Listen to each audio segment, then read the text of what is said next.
আরে ভাইয়া আপনি জানেন নি আপনারা আসবার পরে জাকিরা তো কাবিলা ভাই নামে জিডি করছে আর একলা পায় যে অপমানিটা করছে। জনপ্রিয় নাটক ব্যাচেলর পয়েন্টে শিমুল চরিত্র অভিনয় করে দর্শকদের মনে জায়গা করে নিয়েছেন শিমুল শর্মা। অন্যান্য চরিত্রের মতো এই চরিত্র দর্শকদের কাছে রাতারাতি জনপ্রিয় হয়ে ওঠে। সিজন 5-এর বেশ কয়েকটি পর্বে দেখা গিয়েছে শিমুলকে। তবে নতুন খবর হলো ব্যাচেলর পয়েন্টে আর দেখা যাবে না শিমুল শর্মাকে।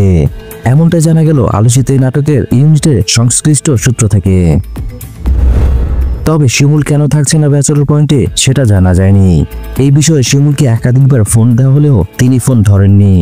তবে নাটকের একজন শিল্পী নিশ্চিত করেছেন শিমুল আর থাকছেন না। তবে সেটা একেবারে স্থায়ী নাকি সাময়িক তা নিশ্চিত করেননি তিনি।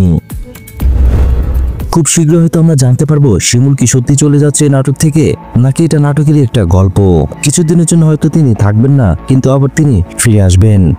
আমরা এই নাটকে শিমুলকে দেখতে চাই। ভিডিও ভালো লাগলে অবশ্যই একটি লাইক দিয়ে যাবেন। পরবর্তী ভিডিওগুলো পেতে অবশ্যই চ্যানেলটি সাবস্ক্রাইব করে রাখবেন।